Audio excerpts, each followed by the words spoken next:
আসসালামু আলাইকুম।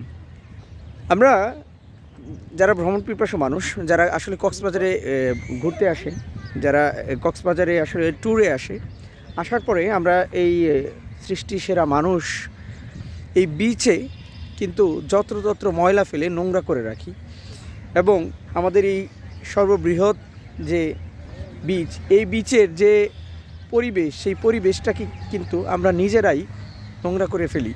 বহির্বিশ্বে আপনার যে তাদের যে বীজগুলো সেটা কিন্তু সাধারণ মানুষরাই নিজেরাই ক্লিন করে সেই বীজটাকে পরিষ্কার রাখে এবং যারা ভ্রমণ পিপাসু রয়েছে তাদের জন্য তাদের সৌন্দর্যের জন্য তারা যেন সেখানে গিয়ে নির্বিঘ্নে সুন্দর পরিবেশে থাকতে পারে, সেই বিচে ঘুরতে পারে, সেই পরিবেশ কিন্তু তারা সৃষ্টি করে। আমি এখন যে জায়গায় দাঁড়িয়ে আছি এটি হচ্ছে সুগন্ধা বিচ।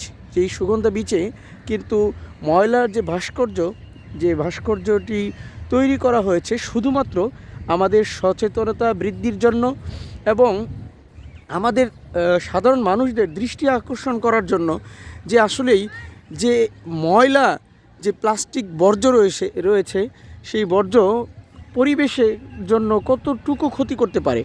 এই ভাস্কর্যটি কিন্তু বিদ্যানন্দ যে ফাউন্ডেশন রয়েছে সেই ফাউন্ডেশনের উদ্যোগে প্লাস্টিক দানব যেটি করা হয়েছে, সেই দানবটি দর্শনার্থী যারা রয়েছে তাদের আসলে দৃষ্টি আকর্ষণ করা হয়েছে এই জন্য যেন আমরা সবাই সচেতন হই, আমরা যেন যেখানে সেখানে যত্রতত্র ময়লা না ফেলি এবং এই প্লাস্টিক পরিবেশের কতটুকু ক্ষতি করতে পারে এটি কিন্তু হচ্ছে এই ভাস্কর্যটি তৈরির মূল উদ্দেশ্য।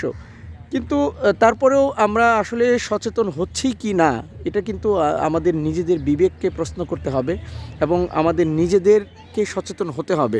কারণ আপনি ভাস্কর্য দেখে যাচ্ছেন, ছবি তুলে নিয়ে যাচ্ছেন, পরবর্তীতে আপনি নিজেই বিচে গিয়ে কিন্তু বিচটাকে নোংরা করছেন, ময়লা ফেলছেন এবং পরিবেশের যে ক্ষতি কিন্তু আপনি ইচ্ছে করে হোক এবং অনিচ্ছাকৃত করে ফেলছেন।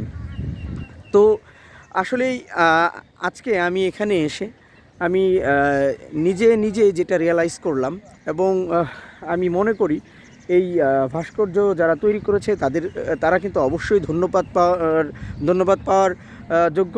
এবং আমরা যদি আমাদের জায়গা থেকে, আমাদের স্থান থেকে এই পরিবেশের যেন ক্ষতি না হয়, এই বিচের যেন কোনো ক্ষতি না হয়, এই বিচে যারা দর্শনার্থী রয়েছে তারা যেন এসে এখানে আনন্দ উপভোগ করতে পারে, এই জন্য আসুন আমরা বিচটাকে পরিষ্কার রাখি। এটা হচ্ছে আমাদের দেশের সম্পদ, আমাদের সম্পদ।